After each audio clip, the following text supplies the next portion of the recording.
नमस्कार. चर्चा बैठकीचे उद्घाटक यादवरावजी कावळे, मार्गदर्शक घोटी यांना माझा नमस्कार. त्याच प्रकारे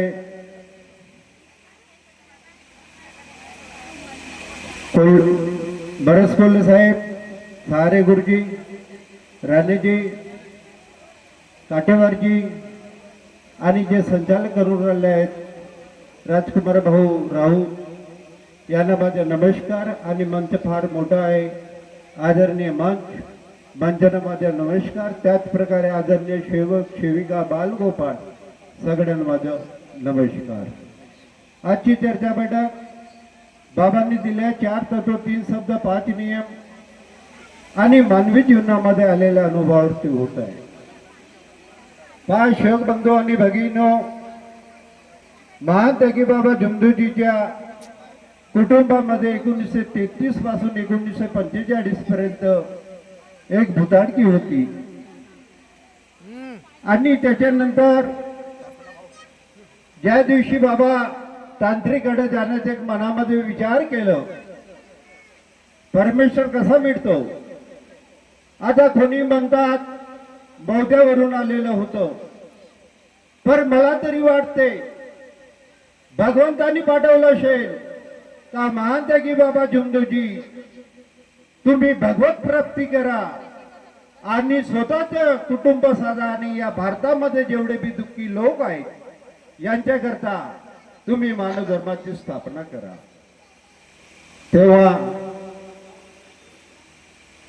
तेव्हा बाबांनी विचार केलं.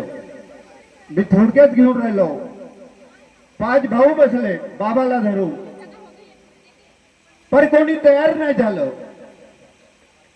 त्याचं कसं होतं, कोणी भगवत प्राप्ती नाही केली आणि ज्यांनी भगवत प्राप्ती करण्याची कोशिश केली, कोणी आंधळा झाला, कोणी मरण पावला.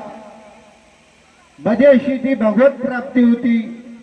त्यावेळेस बाबांनी एकच विचार केलं, आम्ही असे बी मेले आहोत, असे बी मेलेले आहोत.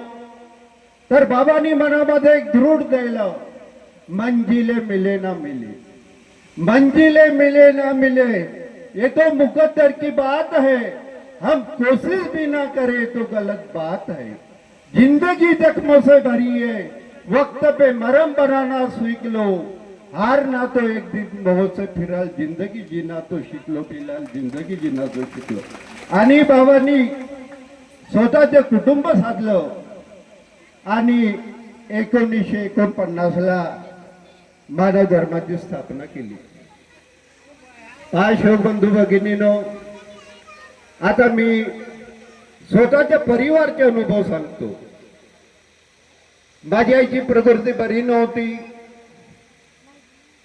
आम्ही पण इथे जेवढे बी सेवक बसले आहेत सगळे सेवक 12 घाटचं पाणी पिऊन आलेलं. सुखी कोणी सेवक आलेले नाही या मार्गामध्ये, सगळे दुःखी सेवक आलेले आहेत. तेव्हा आमच्याकडे सेवा सरकारीचे पैसे होते. बाप परमेश्वर कसा मिळतो. तेव्हा बाबाचे साडे केशवरावजी बुर्डे साहेब गोंदियाला जॉईंट रजिस्ट्रार होते. आणि सेवा सरकारीचे पैसे नाही, तर त्यांच्या वडेगावला दौरा आला. माझ्या वडिलांना ग्रामपंचायत मध्ये बोलवलं. माझे वडील पेशाने टीचर आणि एक डॉक्टर पण होते. माझे वडील चांगले मानलेले डॉक्टर होते. परंतु आईच्या प्रकृतीमुळे पैसे भरू शकले नाही. तेव्हा वडिलांनी बुर्डे साहेबांना किस्सा सांगितली. बुर्डे साहेब म्हणे मी पैसे भरले असते, परंतु माझ्या परिवारामध्ये पत्नीची प्रकृती बरी नाही, पुष्कळ पैसा लागला, परंतु म्हणे प्रकृती बरी झाली नाही. बुर्डे साहेब म्हणे माझ्याकडे फुकटाचा मार्ग आहे, परंतु तुम्ही दारू पिऊ ना. जेव्हा ते ग्रामपंचायतला गेले होते, तुम्ही दारू पिऊ ना, परंतु म्हणे या मार्गामध्ये दारू सोडावं लागते. वडिलांनी शब्द दिलं, जर मने दारू सोडून माझ्या जर कुटुंबाचे दुःख दूर होत असेल तर मने मी घ्यायला तयार आहे. तेव्हा बुर्डे साहेब घरी आले. दोघं बहिणी दोघं भाऊ, त्यावेळेस तो मी छोटासाच होतो. तेव्हा बुर्डे साहेबांनी मार्गाची रूपरेखा सांगितली. त्यावेळेस पुस्तक नव्हती, काही नव्हती. त्यावेळेस एका कागदावरती विनंती, एका कागदावरती प्रार्थना. त्यावेळेस तुम्हाला सांगतो 1970ला ती कंडिशन होती. 3 दिवसाच्या आतमध्ये जे माझ्या आईवरती दुःख होतं ते 3 दिवसाच्या आतमध्ये दुःख दूर झालं. वडिलांच्या मनामध्ये विचार आलं, जर मन एक बाबाचा सेवक त्याच्या शब्दावरती जर दुःख दूर होते तर मने महात्यागी बाबा झुमदेवजी कसे असतील. अजून बुर्डे साहेबांचा दौरा झाला. घरी आले, विचारपूस केली. वडिलांनी सांगितलं, आग्रह केलं. बुर्डे साहेब म्हणे मला बाबाला भेटायचं आहे. तेव्हा बुर्डे साहेबांनी सांगितलं, चौधरी गुरुजी म्हणे मी पुढच्या रविवारला शनिवारला सायंकाळी नागपूरला जातो, तुम्ही नागपूरला म्हणे आमच्या सोबत चला. आणि बुर्डे साहेबांची जे जीप होती, जीपवरती आम्ही नागपूरला गेलो. नागपूरला गेल्यानंतर सकाळला आंघोळ झाली. महात्यागी बाबा झुमदेवजीच्या निवासस्थानी पोहोचलो आम्ही. तिथे पोहोचल्यानंतर बाबा असे बसले होते आणि माझ्या वडिलांची आणि महात्यागी बाबा झुमदेवजीची चर्चा सुरू आहे. परंतु माझे वडील का म्हणतात बुर्डे साहेबांना, बुर्डे साहेब बाबा नाही का. अजून चर्चा सुरू. 3 वेळेस म्हटलं बुर्डे साहेब बाबा नाही का. तेव्हा बुर्डे साहेबांनी का म्हटलं हो. चौधरी गुरुजी म्हणे तुम्ही तर बाबाशी बोलत राहा म्हणे.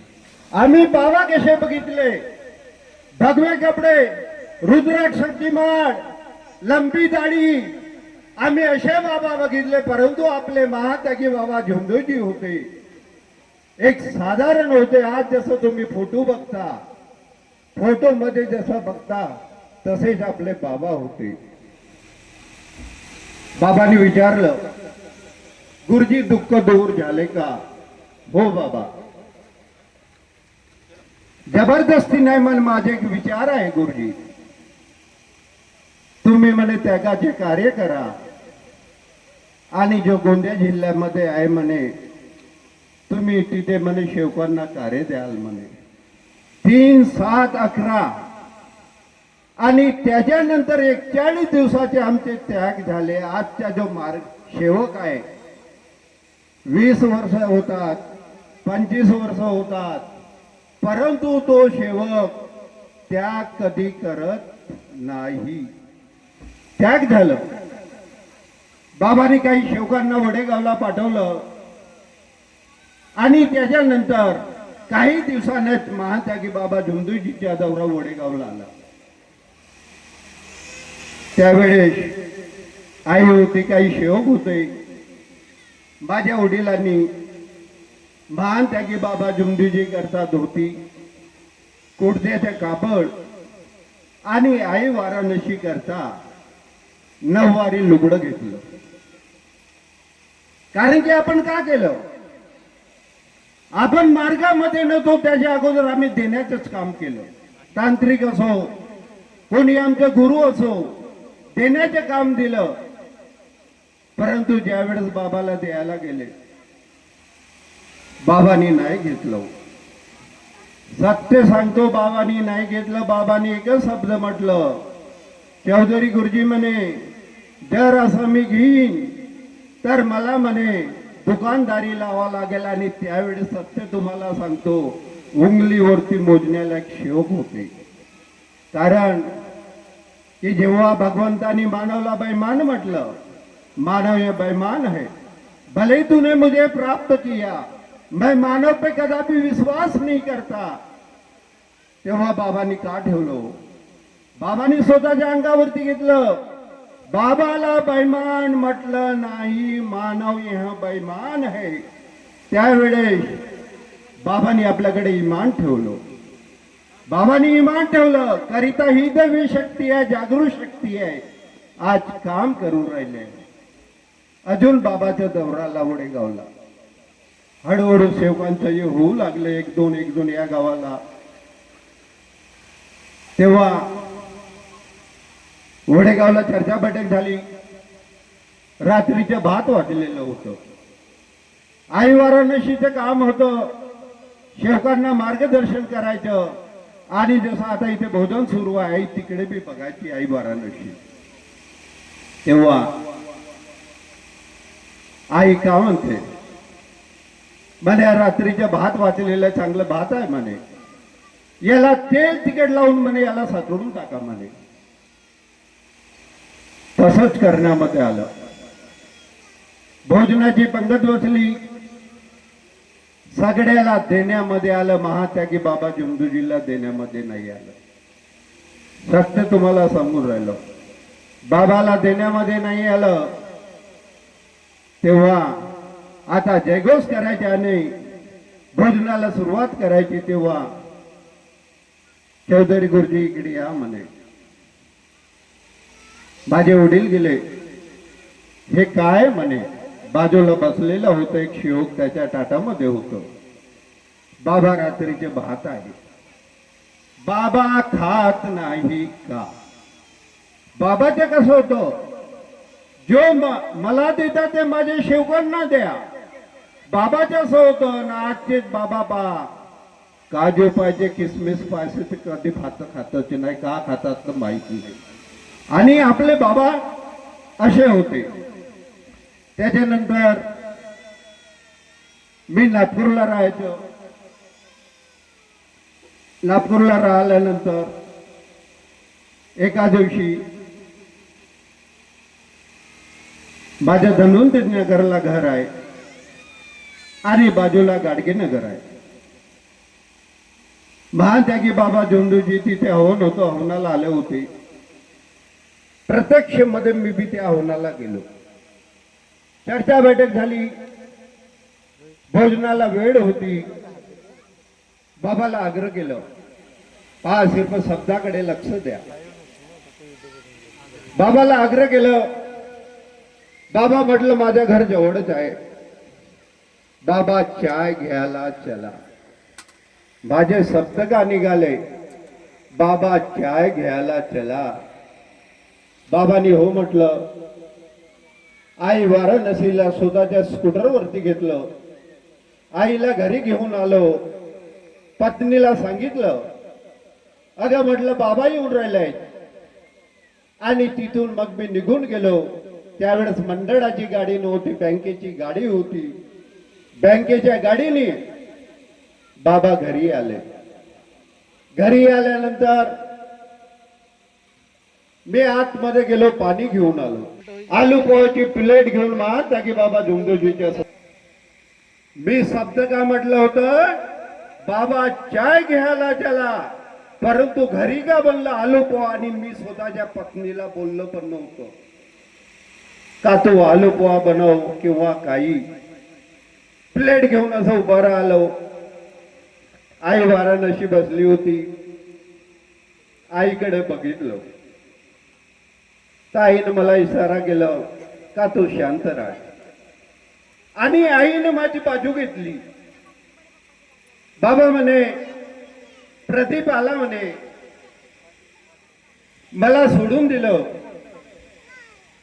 आणि म्हणे तुम्हाला घ्यायला आला म्हणे.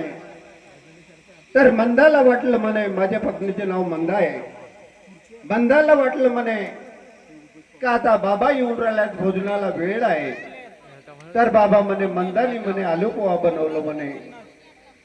आणि मी पण हात बोट लावलं. बाबा म्हणे, बाबा असं समजा म्हणे प्रदीपकडची चाय आणि म्हणे मंदाकडलं म्हणे आलू पोहा. एक आईच्या शब्दावरती म्हणण्याचा अर्थ एक आईच्या शब्दावरती बाबांनी घेतलं. नाही तर शब्द म्हणजे शब्द. जसं त्यावेळेस का होत होतं तुम्हाला मी सांगतो. बाबाचे दौरे, वडेगावरून दुसऱ्या गावाला जायचं, तर तिथे अगोदर एका कागदावरती दौऱ्याला कोण कोण येतात असं लिहिण्यामध्ये येत होतं. तुम्हाला सांगतो, आता 50 लोक झाले, तर त्या गाववाल्यांना 50 लोकांचं स्वयंपाक बनवायला लावायचं होतं. किती लोकांचं? 50 लोकांचं. 50 लोकांचं तो स्वयंपाक करायचं.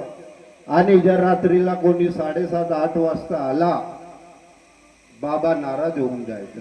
सत्य तुम्हाला सांगतो, त्यावेळेसचे दौरे असे चालायचे. आता इथून राग कोणाला येते? जी रागवरचा एक अनुभव आहे माझा. राग कोणाला येते? चांगले सेवक आहेत, सेविका आहेत, गोंदिया जिल्ह्याचे खरोखर चांगले सेवक काही राग येत नाही. पती पत्नीमध्ये भांडण होत नाही, काही नाही होते. सगळं धन्यवाद जी, मोठं चांगलं वाटलं. काय या गावामध्ये येऊन एक बी सेवकाचं भांडण होत नाही. आता मला राग यायचं. राग आल्यानंतर डॉक्टराकडे गेलो आणि मेडिकल सायन्स मध्ये असायचं, असं बीपी हाय असलं किंवा लो असलं असंच बसलो होतो. रविवार सुट्टीचे दिवस होतं. म्हणलं तेव्हा बाबाकडे जायचे. आज आपण बाबाकडे जाऊ. आणि मी बाबाच्या निवासस्थानी गेलो.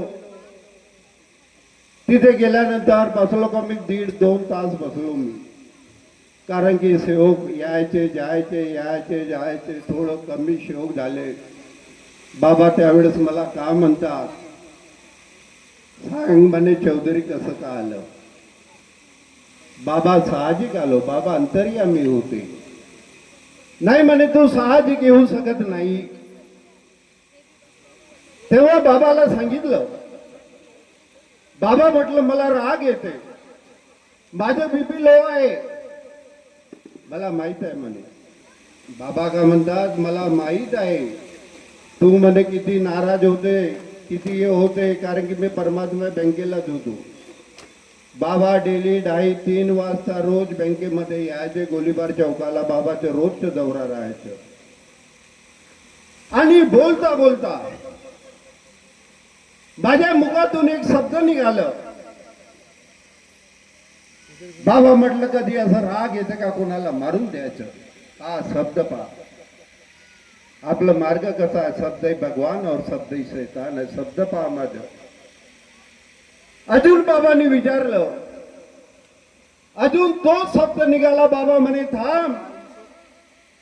बाबा मला काय म्हणतात, तू थांब म्हणे. थांबलो. प्रदीप म्हणे एक काम करशील? म्हटलं बाबा मला सांगून राहिले, जेव्हा तुला वाटते म्हणे का कोणाला मारून द्यायचं, त्यावेळेस का करशील म्हणे, एवढं मोठं गोटा घेशील म्हणे. जास्त मोठा गोटा नाही घ्यायचा, एवढं मोठं गोटा घेशील. हो बाबा. म्हटलं बाबा मला फॉर्म्युला सांगून राहिलाय. आणि तुला वाटतं म्हणे का कोणाला मारून द्यायचं, तोच गोटा घेशील ना आणि स्वतःच्या डोक्याला मारशील म्हणे. मी सन्नर आलो. मी बाबाला का विचारायला आलो ना, बाबा का सांगून राहिले, बाबाचं म्हणणं का होतं. जर आपण स्वतःला मारू शकत नाही तर दुसऱ्याला मारायची इच्छा का करायची. हे बाबाचा शब्द होता. मी समजून गेलो. तिथे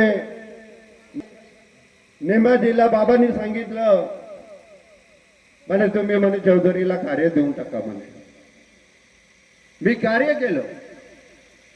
आणि त्या दिवसापासून मी सत्य सांगतो, माझं राग कुठे गेलं, माझं बीपी कुठे गेलं, त्या दिवसापासून नाहीसे झालं.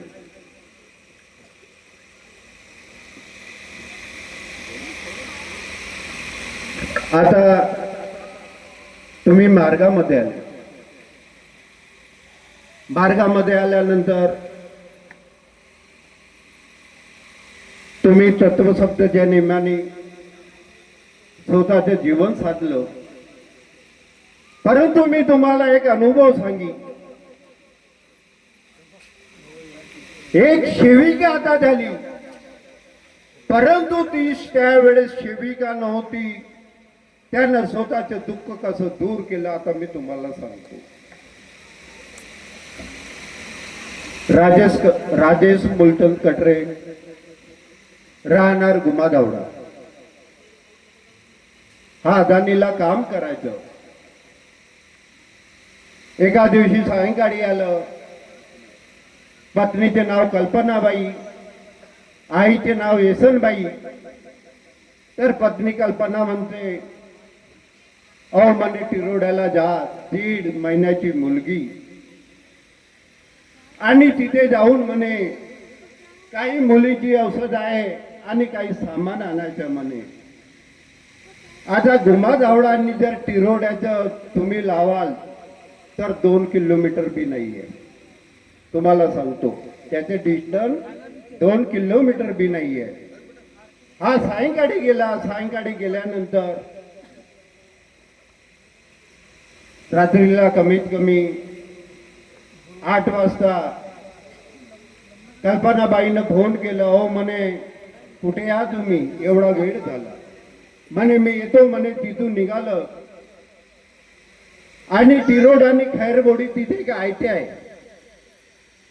त्या आयट्याजवळ राजेचं ऍक्सिडेंट झालं. तो तिथे पडूनच राहिला. काही गाववाले होते, त्यांनी पाहिलं. घरी जाऊन सांगितलं. म्हणे राजाचं ऍक्सिडेंट झालेलं आहे म्हणे. तुम्ही म्हणे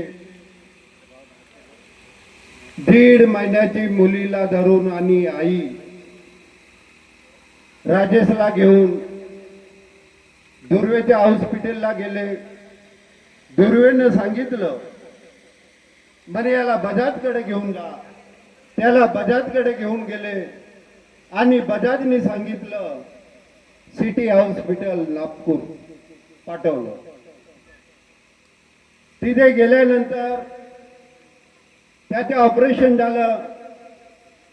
डॉक्टरांनी सांगितलं जर म्हणे 38 तासामध्ये जर याला होश येईल तर आम्ही काही सांगू शकतो. त्याच्या अगोदर म्हटलं हा ऑपरेशन करता करता पण मरू शकते.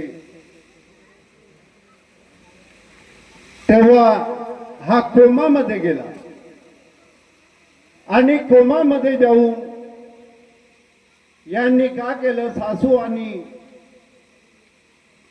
सुनेने, आई आणि सुनेने आज त्या शेवकाकडे जायचं. तिथे भगवंताला सांगायचं. दुसऱ्या दिवशी त्या शेवकाकडे जायचं. तिथे भगवंताला सांगायचं. आणि मी त्या गावामध्ये 90 हवन होते. 3 90 हवन होते आणि माझ्याकडूनच फोटो होते. तर मी त्या गुमादावडा गावाला गेलो. तिथे गेल्यानंतर शेवकांनी सांगितलं म्हणे आमच्या गावामध्ये म्हणे बडी बिकट परिस्थितीचे म्हणे एक कटरे परिवार आहे म्हणे. ते सासू सुना म्हणे सकाळ झाली सायंकाळ झाली म्हणे शेवकाच्या इथे जातात आणि तिथे जाऊन म्हणे भगवंताला म्हणे विनंती प्रार्थना करतात म्हणे. भगवंताला सांगतात. आता समोरच घर होतं जिथे चर्चा बैठक घ्यायला आम्ही गेलो. समोरच घर. त्याला म्हटलं असं परिवाराला आपल्याला भेटायला पाहिजे. तिथे जेव्हा मी गेलो तर त्याची जी आई आहे माझ्या वडेगावची, त्यांनी माझ्या मोहल्ल्याची अंबोले परिवारची जी मुलगी आहे, मी बाईला ओळखून घेतलं आणि त्यांनी पूर्ण कंडिशन सांगितली. भाऊ म्हणे 1.5 एकर खेती होती. 1.5 एकर खेती 16 लाखामध्ये विकली त्यांनी. इकडून तिकडून पैसे घेतले. 18 लाख रुपये सिटी हॉस्पिटलला नागपूरला दिलं. ती पूर्ण कंडिशन सांगितली. मी म्हटलं बाई कोणाच्या इथे जायचं नाही. तुम्ही शब्द दिले ना मार्गामध्ये यायचं आहे. मी म्हटलं तुमच्याच घरी म्हटलं तुम्ही भगवंताची ज्योत लावा. जे काही सांगायचं ते परमेश्वराला सांगा. आणि त्यांनी तसंच केलं. परमेश्वराला जेव्हा योग मागत होते ते भगवंताला सांगायचं. आई म्हणायची की माझा मुलगा दुरुस्त व्हायला पाहिजे, पत्नी म्हणायची की माझा पती दुरुस्त व्हायला पाहिजे. तेव्हा 54 दिवस कोमामध्ये होता तो. किती दिवस? 54 दिवस तो कोमामध्ये होता. आणि 55वा दिवस आला, मार्गामध्ये इकडे आले. 55वा दिवस आला आणि त्यांना हात आणि पाय हलवू लागले. डॉक्टरचा फोन आला गुमानवड्याला, म्हणे तुमच्या मुलाला होश आलेला आहे, तुम्ही म्हणे या म्हणे. हे तिथे गेले. तिथे गेल्यानंतर त्याच्या डोक्यामध्ये एवढं इन्फेक्शन वाढलेलं होतं. आणि तुम्हाला सत्य सांगतो, इथे काहीच नाही आहे. ज्याला स्केल म्हणतात ते पायामध्ये इथे फिट आहे. इथे फिट आहे पायामध्ये, ते स्केल म्हणतात ते या पायामध्ये फिट आहे. तेव्हा डॉक्टर म्हणे अजून 1 लाख रुपये जमा करा. अगोदरची ती बर्बाद झाली. खेती होती, खेती गेली.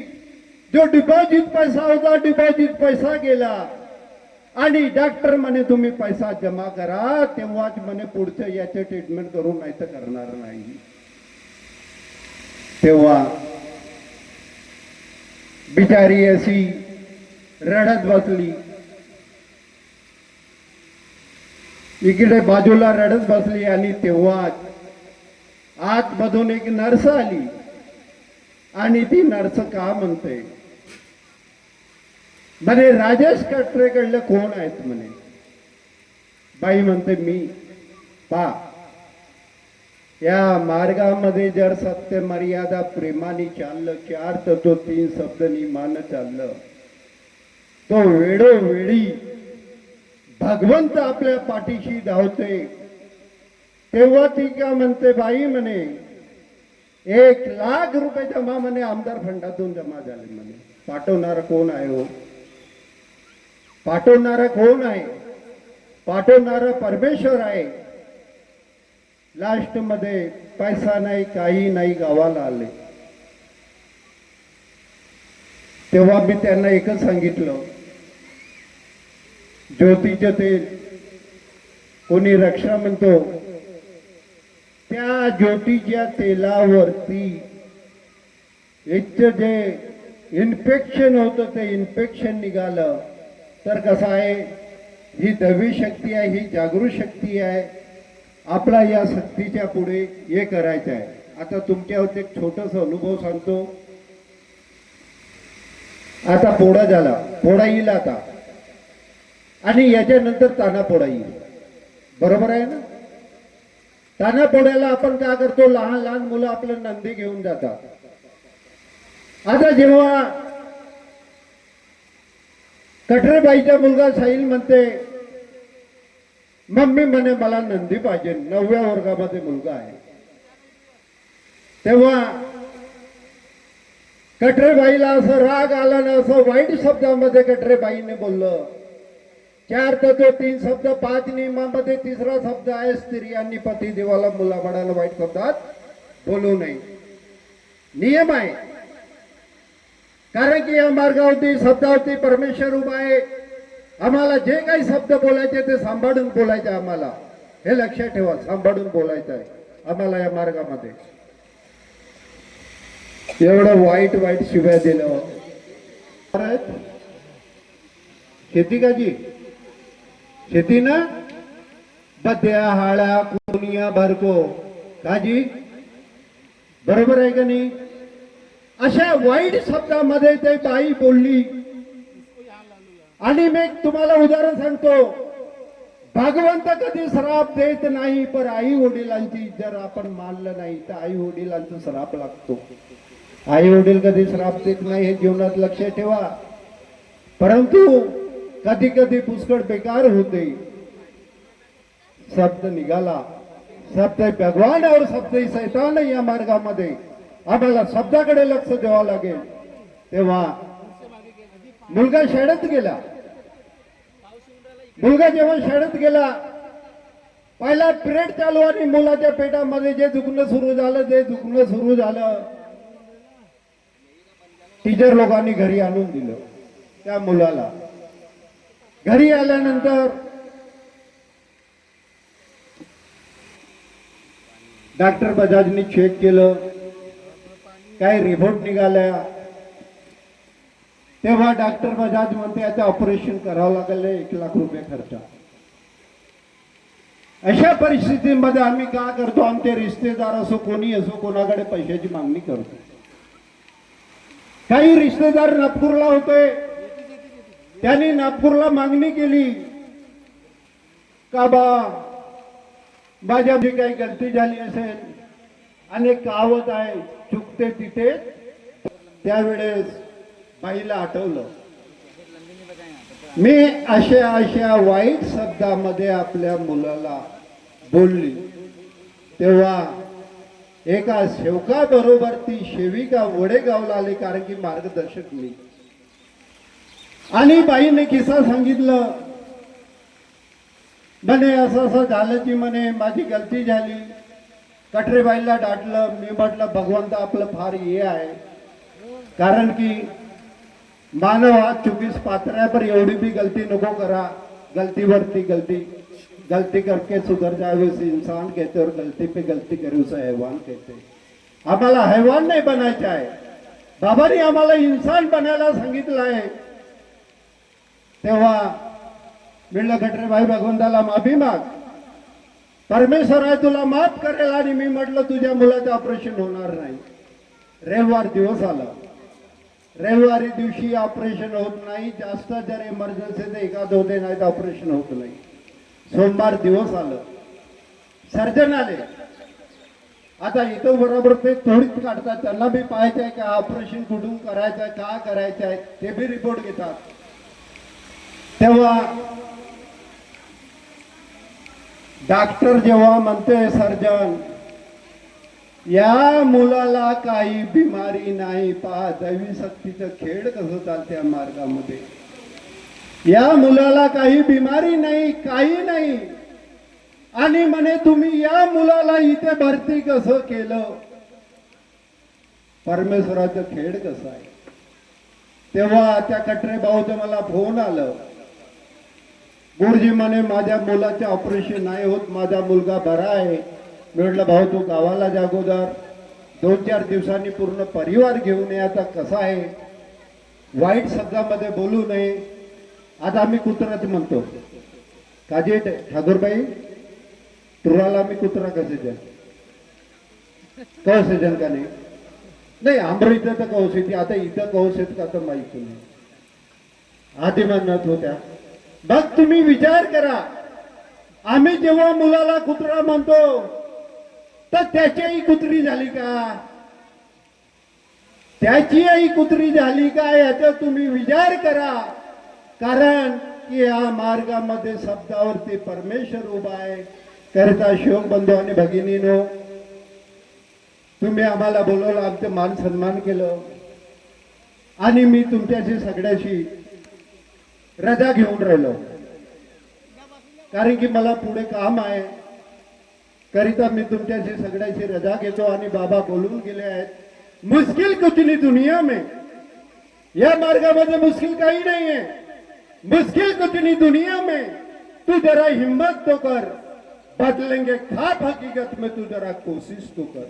हे सेवक, आंधियां सदा चलती नहीं, मुश्किलें सदा रहती नहीं, मिलेंगी मंजिल तेरी, बस तू जरा कोशिश तो कर, बस तू कोशिश करने वाले की हार नाही होती. बाबांनी कोशिश केले, एवढं मोठं मानव धर्म घडवलं.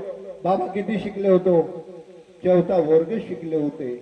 करिता शोक बंधू आणि भगिनीनो, बाबांनी दिल्या 4 तत्व, 3 शब्द, 5 नियम, यांचं तुम्ही पण पालन करा आणि मी पण पालन करण्याची कोशिश करेन.